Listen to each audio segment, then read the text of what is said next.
म्हणणं असं आहे की आमचा काही संबंध नसताना तरी पण एमआयडीसी पोलीस वाल्यांना माझ्या पतीला अरेस्ट केलं।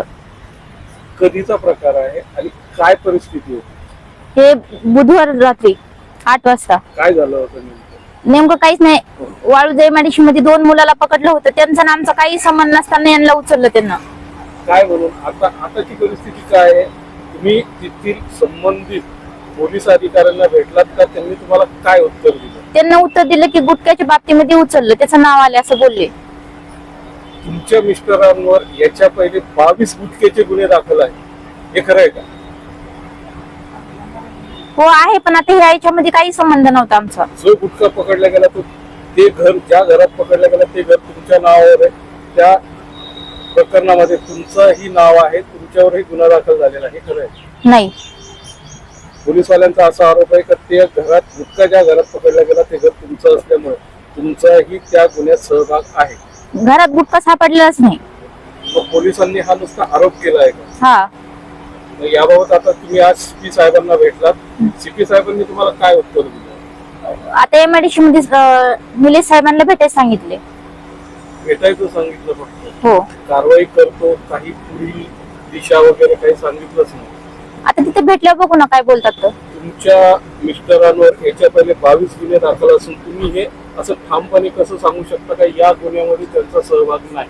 कारण की आमचा काही पुरावे आहेत? 1-2 महिन्यापासून धंदाच बंद आहे आमचा। धंदा बंद आहे? हो, मग पोलीसवाल्यांशी याच्या पहिले काही हप्त्याहून वगैरे तुमची काही किरकिरी झाली होती, काही बोलणं झालं होतं तुमच्या मिस्टरांचं? हो, हप्ते चालू होते। आता एकच ह्याच महिन्यामध्ये हप्ता दिला नाही आम्ही, हप्ता बंद ठेवला म्हणून, धंदा नाही म्हणून हप्ताच बंद ठेवला। हप्ते देऊन तुमचा धंदा सुरळीत चालू होता असं तुमचं म्हणणं आहे का? हो,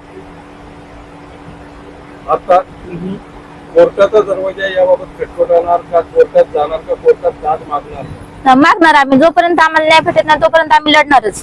तुमचं नाव? सुनीता सचिन मस्के। धन्यवाद। पोलीस स्टेशन मध्ये गुटख्याचा प्रकार झाला त्याबाबत आज मी भेट घेतली, काय प्रकरण आहे काय सांगता? साहेब, याच्यामध्ये ज्या पद्धतीनं आमचं संघटन आहे, संघटनामध्ये आमची महाराष्ट्र वाहतूक सेना शिवसेना संघटना, शिवसेना उद्धव बाळासाहेब ठाकरे पक्षाची असल्यामुळे आमच्याकडं पहिले बाळासाहेब ठाकरे यांनी शिकवण दिलेली आहे की 80% समाजकारण आणि 20% राजकारण। तर या माध्यमातून आमच्याकडं या ताईंनी दाद मागितली की महाराष्ट्र वाहतूक सेना, त्यांना कोणीतरी माहिती दिली, त्यांनी पूर्वी 2 दिवसापासून माहिती काढली की आम्हाला योग्य तो न्याय कोण देणार आणि आवाज कोण उठवणार। तर त्या माध्यमातून त्यांचा आणि आमचे महाराष्ट्र वाहतूक सेनेचे जिल्हा उपाध्यक्ष आसेफ पटेल पुरप्राईस यांच्या माध्यमातून त्यांचं आणि आमची संभाषण झालं। त्यावेळेस मी त्यांची काल भेट घेतली। भेट घेतल्यानंतर हे लक्षात आलंय की पोलीस प्रशासनाची कुठेतरी गुंडगिरी चालू आहे, दादागिरी चालू आहे आणि ज्या व्यक्तीने व्यवसाय 2 महिन्यापूर्वी बंद केला, त्यांचं देवाणचा 22 गुन्हे आतापर्यंत जर झाले, साहेब आपण जर म्हणताय 22 गुन्हे आतापर्यंत दाखल झाले, तर 22 गुन्ह्यामध्ये कुठेतरी पोलीस प्रशासन जबाबदार आहे।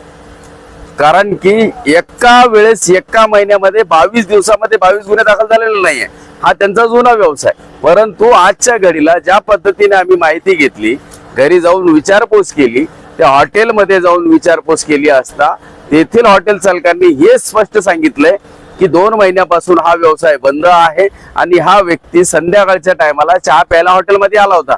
एमआयडीसी पोलीस प्रशासनाची गाडी आली आणि गाडीमध्ये बसून चल आताच यायचं असाही आरोप केला प्रशासनावर का मूळ आरोपीला सोडून तुम्ही दुसऱ्याच आरोपीला अटक केलेली आहे?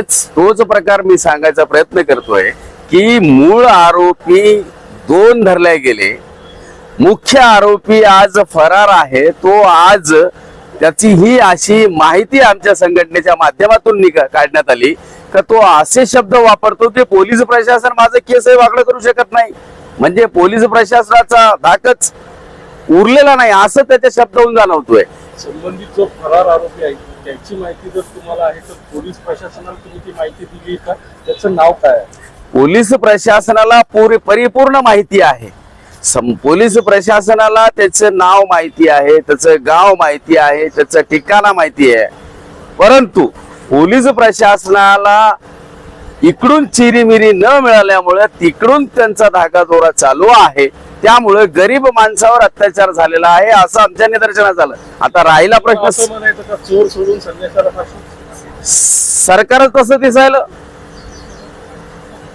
त्याचा अर्थच तो निघतो. यामध्ये काही राजकीय हस्तक्षेप आहे? असू शकतो. जर राजकीय हस्तक्षेप नसला तर संबंधित व्यक्तीचा सुडबुद्धीने घातपात कसा होईल, त्याच्यावर कारवाई कशी होईल? ज्या व्यक्तीला आज त्यांनी व्यवसाय बंद केलेला आहे, त्याचा परिवार त्याला चालवायचा आहे, तो दुसरा व्यवसाय करतोय, परंतु जुन्याच व्यवसायाच्या माध्यमातून त्याचं संजीवन विस्कळीत करायचं काम वाळूज MIDC पोलीस स्टेशनच्या माध्यमातून झालेलं आहे. ते थांबलं पाहिजे. तुम्ही आता जसं सांगितलं का बाळासाहेबांची शिकवण आहे 80% समाजकारण 20% राजकारण. बाळासाहेबांच्या शिकवणीनुसार मग तुम्ही एका 2 नंबरचा धंदा करणार, अवैध धंद्यावाल्यांना पाठीशी घालताय असं तुम्हाला वाटत नाही? आम्ही अवैध धंदेवाल्यांची कधीही पाठराखण केलेली नाही. आम्हाला 80% समाजकारण 20% राजकारण. त्यामध्ये 2 महिन्यापासून जर व्यवसाय बंद आहे तर संबंधित व्यक्तीचे घरामधला परिवाराचा परिस्थिती काय ढासळली असेल त्या माध्यमातून त्या परिवाराचा विचार करणं गरजेचं आहे. आणि जर कोणी व्यवसाय बंद करून दुसरा व्यवसाय करत असेल पुन्हा त्याच व्यवसायामध्ये आणणं हे प्रशासनाचं चुकीचं आहे. हे बदललं पाहिजे. संबंधित पोलीस स्टेशनच्या पदाधिकाऱ्यांशी तिथला तपास अंमलदारांशी याबाबत भेटलाय का? त्यांनी तुम्हाला काय सांगितलं? त्याबद्दल आम्ही भेटलेलो नाहीये, कारण का चार्जशीट दाखल झालेली आहे आणि कोर्टामध्ये त्यांनी चार्जशीट साठी अप्लाय केलेला आहे. पुन्हा ही धमकी दिलेली आहे का आम्ही आता या गुन्ह्यामध्ये अशी धमकी मस्के ताईंना दिलेली आहे की आम्ही आता याला बाहेर येऊ देणार नाही. म्हणजे हा कोणता न्याय? मग लोकशाहीच उरली नाही. बाबासाहेबाचा कायदा संपुष्टात आणल्यासारखा प्रकार हा झालेला आहे. आज पोलीस आयुक्तांची भेट घेतली, त्यांनी तुम्हाला काय आश्वासन दिलं? आम्हाला पोलीस आयुक्त साहेबांची आम्ही आता भेट घेतली. त्यांच्या कानावर तो प्रकरण पूर्ण टाकलेला आहे. DCP आपले झोन 1 चे DCP साहेब त्यांना भेटायचं सांगितलं. त्यांना कारवाईचे आदेश पण दिले. त्या टाईमला काहीच बोलता आले नाही. फोनवर त्यांनी डायरेक्ट स्पष्ट शब्दामध्ये आदेश दिले, हे प्रकार काय आहे याचा अहवाल सादर करा. येत्या 2 दिवसामध्ये अहवाल सादर करायचा आदेश CP साहेबांनी दिलेला आहे. आता 2 दिवसाच्या नंतर पुन्हा आता 2 दिवसावर सण आहे. तो 2 दिवसाच्या व्यतिरिक्त 3 दिवस लागेल. जर 3 दिवसाच्या माध्यमातून जर हे प्रकरण थांबत नसेल तर याला महाराष्ट्र वाहतूक सेनेच्या माध्यमातून याचा आंदोलनाचा विषय तर राहिलेला नाही, परंतु आम्ही कोर्टाच्या माध्यमातून आम्ही याची दाद मागितल्याशिवाय सोडणार नाही. पोलीस आयुक्त आजच्या घडीला ज्या पद्धतीने CP साहेबांनी आदेश दिलेला आहे, आम्ही CP साहेबांच्या शब्दावरही ठामपणे विश्वास ठेवू शकतो. परंतु वेळ प्रसंगी जर आम्हाला योग्य तो न्याय नाही मिळाला तर आम्ही कोर्टातही दाद मागणार आहोत आणि बाकी सर्व तयारी आम्ही करणार आहोत. पूर्व तयारीनिशी आम्ही याची जोपर्यंत कारवाई होत नाही, सखोल चौकशी होत नाही आणि संतोष आपले मस्के जोपर्यंत बाहेर येत नाही तोपर्यंत आम्ही शांत बसणार नाही. धन्यवाद. आपलं नाव? महाराष्ट्र वाहतूक सेना जिल्हाध्यक्ष सलीम खामगावकर, माझे सहकारी दोन्ही जिल्हा उपाध्यक्ष नईम पठाण आणि दत्ता नागरे.